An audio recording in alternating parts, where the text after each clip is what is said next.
How many of you here in this audience say that you want to garden, but you can't because you don't have any time, you don't have any money, you don't have any space, and you definitely don't have any patience?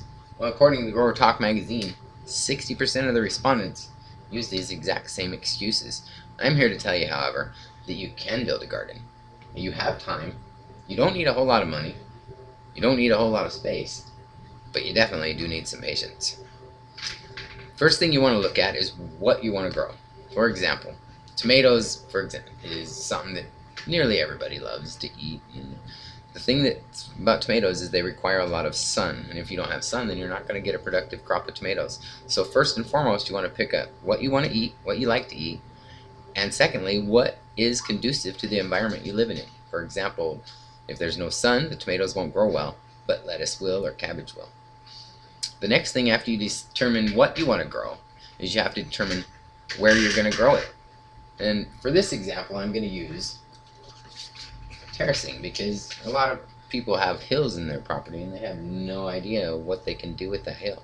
Or you can make little cuts into it and you can grow your little gardens, little mini gardens here, and that will prevent the erosion and water runoff, so your plants will be able to get the vital nutrients that they need.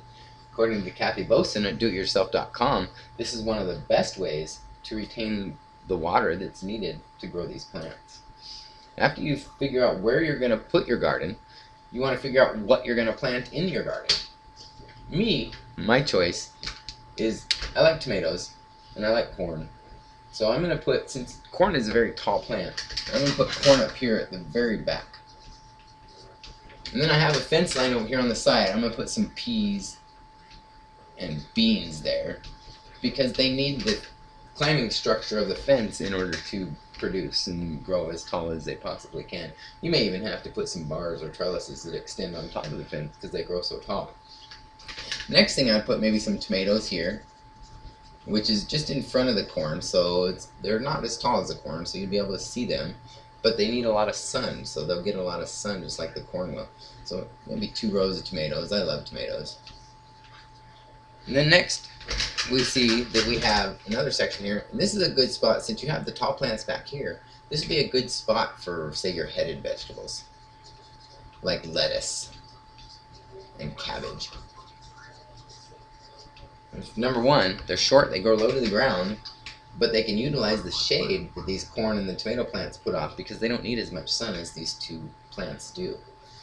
Next, I would maybe put some tubers here, like carrots and radishes, and even potatoes, and maybe turnips. And they're far enough in front, and they're kind of they grow underneath, so as long as you have the space, the depth of your garden, then they'll grow actually quite well there. And then we'll use this other part of my garden for gourds, which would be like cucumber and zucchini and pumpkin.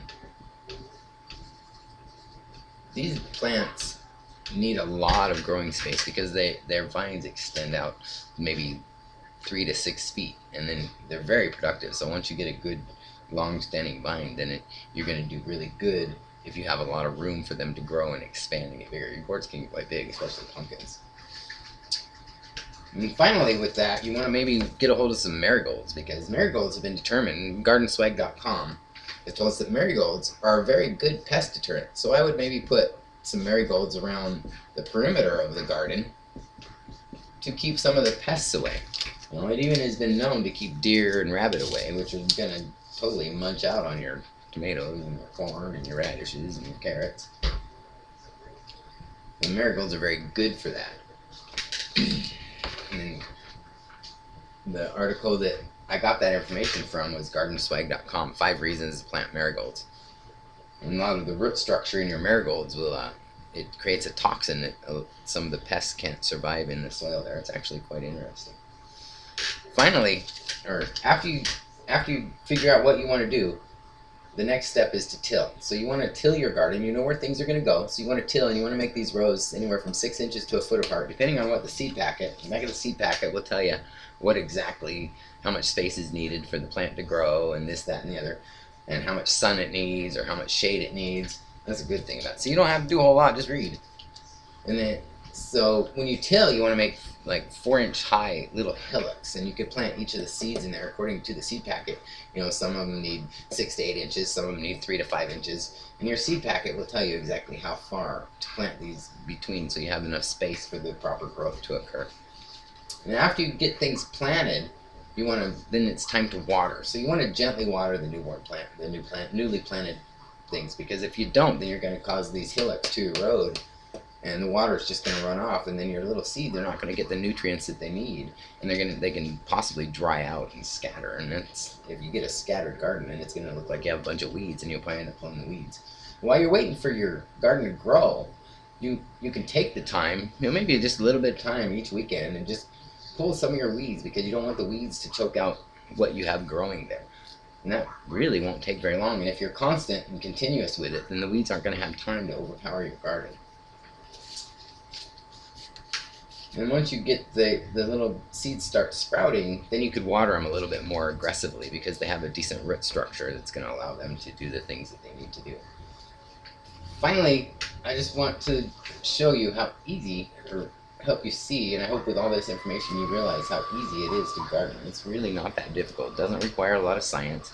It doesn't require a lot of knowledge, and it really doesn't require a lot of time, maybe a couple weekends out of a month. And then 4 to 6 weeks later, you have something you can eat for lunch. Thank you for your time, and you have a great night.